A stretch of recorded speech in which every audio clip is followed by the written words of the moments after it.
सरमायाकारी council की apex committee इजलास, वज़ीर-ए-आज़म का मीशत की बहाली, सरमायाकारी से मुतालिक इक़दामात पर इजहार इत्मीनान, कौंसिल और सूबाई हुकूमतों को मुकम्मल ताउन की यकीन दहानी, मीशत की बेहतरी के लिए आर्मी चीफ के किरदार की तारीफ।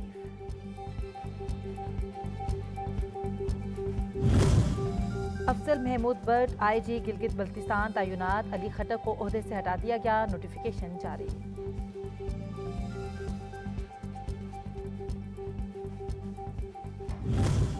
और लाहौर में तूफानी बारिशें, फ्लाइट ऑपरेशन मुतासिर, कराची से लाहौर जाने वाली मुतअद्दिद परवाजें मनसूख।